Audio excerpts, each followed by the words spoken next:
ಎಲ್ಲರಿಗೂ ನಮಸ್ಕಾರ. ಸ್ವಲ್ಪ ಮಾವಿನಕಾಯಿ ತಗೊಂಡು ಬಂದಿದ್ದೇನೆ. ಇದರಿಂದ ಎರಡು ರೀತಿಯಲ್ಲಿ ಉಪ್ಪಿನಕಾಯಿ ಮಾಡೋದನ್ನು ತೋರಿಸ್ತೇನೆ.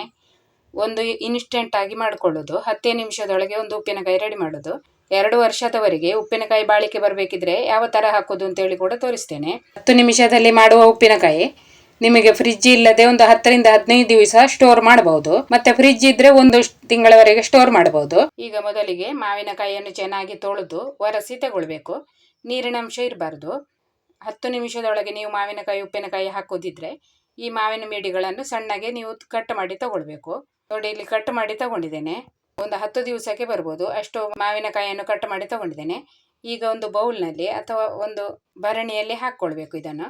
ಹಾಗೆ ಇದಕ್ಕೆ ಉಪ್ಪನ್ನು ಕೂಡ ಹಾಕ್ಕೊಳ್ಬೇಕು. ಸಣ್ಣ ಉಪ್ಪೇ ಹಾಕ್ಕೊಳ್ಬೇಕು. ಕಲ್ಲು ಉಪ್ಪು ಹಾಕಿದ್ರೆ ಬೇಗ ಅದು ಕರಗಿ ಉಪ್ಪು ತಾಗುದಿಲ್ಲ. ಅದಕ್ಕಾಗಿ ಸಣ್ಣ ಉಪ್ಪನ್ನೇ ಹಾಕ್ಕೊಳ್ಬೇಕು. ಈಗ ಚೆನ್ನಾಗಿ ಮಿಕ್ಸ್ ಮಾಡಬೇಕು.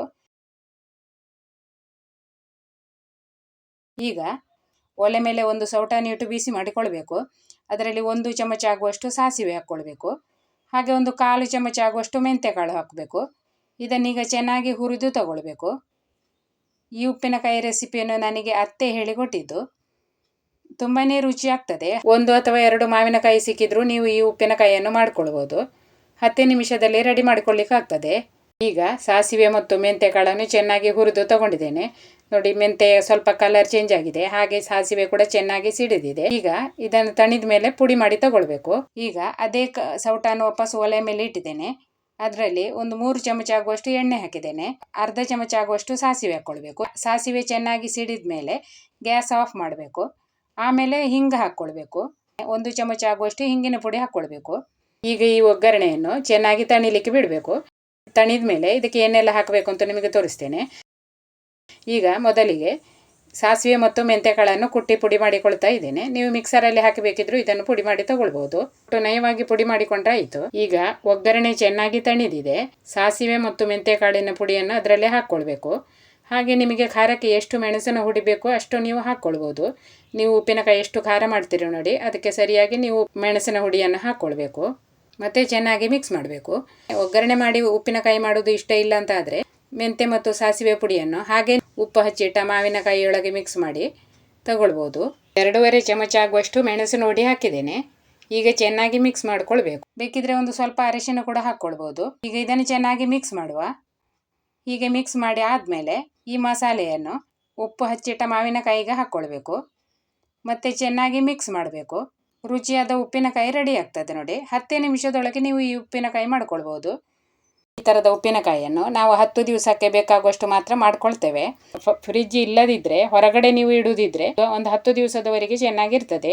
ಫ್ರಿಡ್ಜಲ್ಲಿ ಇಡುದಿದ್ರೆ 1 ತಿಂಗಳವರೆಗೆ ನೀವು ಇದನ್ನು ಸ್ಟೋರ್ ಮಾಡ್ಬೋದು. ನೋಡಿ, ರುಚಿಯಾದ ಉಪ್ಪಿನಕಾಯಿ ರೆಡಿಯಾಗಿದೆ. ಈಗ ನಿಮಗೆ ಇದು ಸ್ವಲ್ಪ ಡ್ರೈ ಕಾಣ್ಬೋದು. 1 ದಿನ ಆದಮೇಲೆ ಮಾವಿನಕಾಯಿ ಎಲ್ಲ ಉಪ್ಪನ್ನು ಹೀರಿ ಉಪ್ಪಿನಕಾಯಿ ಕೂಡ ತೆಳ್ಳಗಾಗಿ ಆಗ್ತದೆ. ಹಾಗೆ ತೆಳ್ಳಗಾಗಲಿಲ್ಲ ಅಂತ ಹೇಳಿ ನೀವು ಅದಕ್ಕೆ ನೀರೆಲ್ಲ ಹಾಕಬಾರ್ದು. ಮರುದಿನಕ್ಕೆ ಅದು ಸ್ವಲ್ಪ ತೆಳ್ಳಗಾಗಿರ್ತದೆ. ಉಪ್ಪಿನಕಾಯಿ ಹಾಕಿಟ್ಟು 1 ದಿವಸ ಆಗಿದೆ. ಈಗ ಮಾರನೇ ದಿನ ಉಪ್ಪಿನಕಾಯಿ ಎಷ್ಟು ತೆಳ್ಳಗಾಗಿ ಆಗಿದೆ ನೋಡಿ. ಮಾವಿನ ಹೋಳುಗಳೆಲ್ಲ ಉಪ್ಪನ್ನು ಹೀರಿ ಮಸಾಲೆ ಕೂಡ ತೆಳ್ಳಗಾಗಿದೆ. ಈ ಥರ ಆಗಿರ್ತದೆ. ಇಲ್ಲಿ ಮಾವಿನಕಾಯಿಯನ್ನು 1 ದಿವಸ ಉಪ್ಪಿನಲ್ಲಿ ಹಾಕಿಟ್ಟು ಮರು ದಿವಸ ಬೇಕಿದ್ರೂ ಈ ಥರ ಉಪ್ಪಿನಕಾಯಿ ಮಾಡ್ಕೊಳ್ಬೋದು. 10 ನಿಮಿಷದಲ್ಲಿ ಮಾಡಿಕೊಳ್ಳುವಂತಹ ಒಂದು ಉಪ್ಪಿನಕಾಯಿ ರೆಸಿಪಿ ಇದು. ಉಪ್ಪಿನಕಾಯಿ ತುಂಬಾನೇ ರುಚಿಯಾಗಿರ್ತದೆ. ನೀವು ಈ ಥರದ ಉಪ್ಪಿನಕಾಯಿ ಮಾಡಿ ನೋಡಿ. ನನ್ನ ಅತ್ತೆ ಇದೇ ಥರ ಉಪ್ಪಿನಕಾಯಿ ಮಾಡ್ಕೊಳ್ತಾರೆ ನೋಡಿ. ಅಂದರೆ ಉಪ್ಪಿನಕಾಯಿ ಅವರೆಲ್ಲ ಜಾಸ್ತಿ ಉಪಯೋಗ ಮಾಡೋದಿಲ್ಲ. ಅದಕ್ಕಾಗಿ ಬೇಕಿದ್ರೆ ಮಾತ್ರ ಒಂದು ಸ್ವಲ್ಪ ಉಪ್ಪಿನಕಾಯಿ ಮಾಡ್ಕೊಳ್ತಾರೆ. ಈಗ ಮಿಡಿ ಉಪ್ಪಿನಕಾಯಿ ಹೇಗೆ ಮಾಡೋದು ಅಂತ ತೋರಿಸ್ತೇನೆ. ಮಿಡಿ ಉಪ್ಪಿನಕಾಯಿ ಮಾಡಲಿಕ್ಕೆ ಮಿಡಿಯನ್ನು ನಿಮಗೆ ಉಪ್ಪಿನಲ್ಲಿ ಹಾಕಿರುವ ಪದ್ಧತಿ ಗೊತ್ತಿರ್ಬೋದು.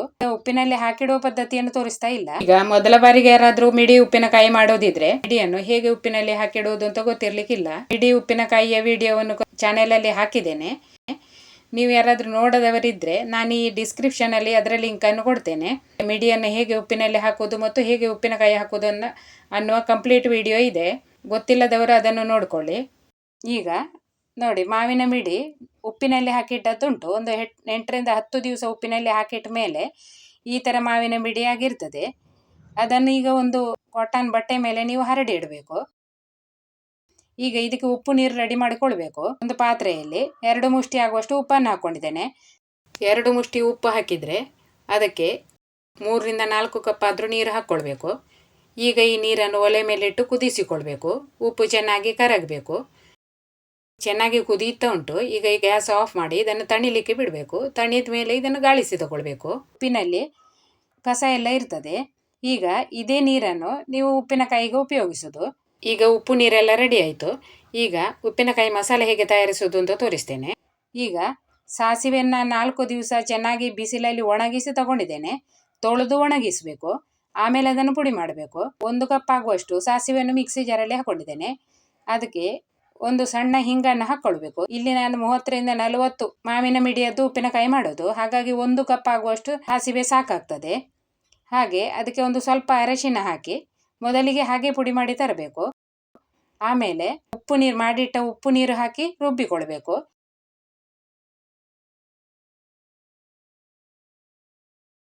ರುಬ್ಬಿ ಆದಮೇಲೆ ಒಂದು ಪಾತ್ರೆಯಲ್ಲಿ ತೆಗಿಬೇಕು. ಪಾತ್ರೆಯಲ್ಲಿ ತೆಗೆದು ಹಾಗೆ ಮಿಕ್ಸರಿಗೆ ಕೂಡ ಸ್ವಲ್ಪ ಉಪ್ಪು ನೀರನ್ನೇ ಹಾಕ್ಕೊಂಡು ಅದನ್ನು ಕೂಡ ಮಿಕ್ಸ್ ಮಾಡಿ ತಗೊಳ್ಬೇಕು. ಚೆನ್ನಾಗಿ ಈ ಥರ ಸ್ವಲ್ಪ ತೆಳ್ಳಗಿರಬೇಕು. ಆಮೇಲೆ ಅದಕ್ಕೆ ಮೆಣಸಿನ ಹುಡಿ ಹಾಕೋದು. 1 ಕಪ್ ಸಾಸಿವೆ ರುಬ್ಬಿದರೆ 2 ಕಪ್ ಮೆಣಸಿನ ಹುಡಿ ಸಾಕಾಗ್ತದೆ. ಮೆಣಸಿನ ಹುಡಿ 2 ಕಪ್ ಹಾಕಿದ್ದೇನೆ. ಮೆಣಸನ್ನು ಚೆನ್ನಾಗಿ ತೊಳೆದು ಒಣಗಿಸಿ ಪುಡಿ ಮಾಡಿ ತಗೊಳ್ಬೇಕು. ಹಾಗೆ ಈಗ ಇದಕ್ಕೆ ಸ್ವಲ್ಪ ಸ್ವಲ್ಪವೇ ಉಪ್ಪು ನೀರನ್ನು ಹಾಕಿ ಮಿಕ್ಸ್ ಮಾಡಿ ತಗೊಳ್ಬೇಕು. ಮಸಾಲೆ ಸ್ವಲ್ಪ ಗಟ್ಟಿಯೇ ಇರಬೇಕು. ನಾನು ನಿಮಗೆ ತೋರಿಸ್ತೇನೆ ಯಾವ ಥರ ಮಸಾಲೆ ಕಲಸಿಕೊಂಡಿದ್ದೇನೆ ಅಂತೇಳಿ. ಉಪ್ಪಿನಕಾಯಿ ನಿಮಗೆ 2 ವರ್ಷದವರೆಗೆ ಬಾಳಿಕೆ ಬರಬೇಕಿದ್ರೆ ಉಪ್ಪಿನಕಾಯಿ ಮಸಾಲೆಯನ್ನು ಸ್ವಲ್ಪ ಗಟ್ಟಿಯೇ ಮಿಕ್ಸ್ ಮಾಡಿ ತಗೊಳ್ಬೇಕಾಗ್ತದೆ. ಮಾವಿನ ಮಿಡಿ ಕೂಡ ಚೆನ್ನಾಗಿ ಡ್ರೈ ಆಗಿದೆ. ಸ್ವಲ್ಪ ಕೂಡ ನೀರಿನ ಅಂಶ ಇಲ್ಲ ನೋಡಿ. ಈಗ ಈ ಮಾವಿನ ಮಿಡಿಯನ್ನು ಉಪ್ಪಿನಕಾಯಿ ಮಸಾಲೆಯಲ್ಲಿ ಹಾಕಿ ಚೆನ್ನಾಗಿ ಮಿಕ್ಸ್ ಮಾಡಬೇಕು. ಈ ಥರ ಡ್ರೈ ಇರಬೇಕು ನೋಡಿ. ಆಮೇಲೆ ಭರಣಿಯಲ್ಲಿ ತುಂಬಿಸಿಡಬೇಕು. ಭರಣಿಯನ್ನು ತೊಳೆದು ಒಣಗಿಸಿ ತಗೊಳ್ಬೇಕು. ಜಾಸ್ತಿ ನೀವು ಉಪ್ಪಿನಕಾಯಿ ತೆಳ್ಳಗೆ ಮಾಡಿಟ್ರೆ ಅದು ಜಾಸ್ತಿ ಸಮಯದವರೆಗೆ ಬಾಳಿಕೆ ಬರುವುದಿಲ್ಲ. ಈಗ ಉಪ್ಪಿನಕಾಯಿಯನ್ನು ಭರಣಿಯಲ್ಲಿ ತುಂಬಿಸಿ ಆದಮೇಲೆ ಮೇಲ್ಗಡೆ ಸ್ವಲ್ಪ ಮಸಾಲೆಯನ್ನೇ ತುಂಬಿಸಬೇಕು. ಮಾವಿನ ಮಿಡಿ ಕಾಣಬಾರ್ದು, ಆ ಥರ ಮಸಾಲೆ ತುಂಬಿಸಬೇಕು. ಮತ್ತು ಮಸಾಲೆಯೆಲ್ಲ ತುಂಬಿಸಿ ಆದಮೇಲೆ ಭರಣಿಯ ಮೇಲೆಲ್ಲ ಸ್ವಲ್ಪ ಉಪ್ಪಿನಕಾಯಿ ಮಸಾಲೆ ತಾಗಿರ್ತದೆ, ಅದನ್ನು ಒರೆಸಿ ತೆಗಿಬೇಕು. ಅದನ್ನು ಉಪ್ಪು ನೀರಿನಲ್ಲಿ ಕೈಯನ್ನು ಅದ್ದಿ ಅದನ್ನು ಒರೆಸಿಕೊಳ್ಬೇಕು. ಅದು ಹಾಗೆ ನೀವು ಮುಚ್ಚಿಟ್ರೆ ಮೇಲಿದ್ದ ಉಪ್ಪಿನಕಾಯಿ ಸ್ವಲ್ಪ ಕಪ್ಪಾದರೆ ಒಳಗಿರುವ ಉಪ್ಪಿನಕಾಯಿ ಕೂಡ ಹಾಳಾಗ್ತದೆ. ಈಗ ನಾನು ಕ್ಲೀನ್ ಮಾಡಿ ತಗೊಂಡಿದ್ದೇನೆ. ಈಗ ಈ ಮುಚ್ಚಳ ಮುಚ್ಚಿಟ್ಟು ಬೇಕಿದ್ರೆ ಸಾಸಿವೆ ಎಣ್ಣೆಯನ್ನು ಅಥವಾ ಎಳ್ಳೆಣ್ಣೆಯನ್ನು ಸ್ವಲ್ಪ ಬಿಸಿ ಮಾಡಿ ತಣಿಸಿ ಇದರ ಮೇಲೆ ಹಾಕಿಡಬೇಕು. 2 ವರ್ಷದವರೆಗೆಲ್ಲ ಸ್ಟಾಕ್ ಮಾಡೋದಿದ್ರೆ ಅದಕ್ಕೆ ಸ್ವಲ್ಪ ಎಣ್ಣೆ ಹಾಕಿದರೆ ಅದು ಚೆನ್ನಾಗಿರ್ತದೆ. ಈ 2 ಬಗೆಯ ಉಪ್ಪಿನಕಾಯಿ ರೆಸಿಪಿಗಳು ನಿಮಗೆ ಇಷ್ಟ ಆಗಿದೆ ಅಂದ್ಕೊಂಡಿದ್ದೇನೆ. ಇಷ್ಟ ಆದರೆ ಒಂದು ಲೈಕ್ ಮಾಡಿ. ಚಾನೆಲನ್ನು ಸಬ್ಸ್ಕ್ರೈಬ್ ಮಾಡದವರು ಸಬ್ಸ್ಕ್ರೈಬ್ ಮಾಡಿಕೊಳ್ಳಿ. ನಿಮ್ಮ ಅನಿಸಿಕೆಯನ್ನು ಕಮೆಂಟಲ್ಲಿ ತಿಳಿಸಿ. ವಿಡಿಯೋ ನೋಡಿದ ಎಲ್ಲರಿಗೂ ಧನ್ಯವಾದಗಳು.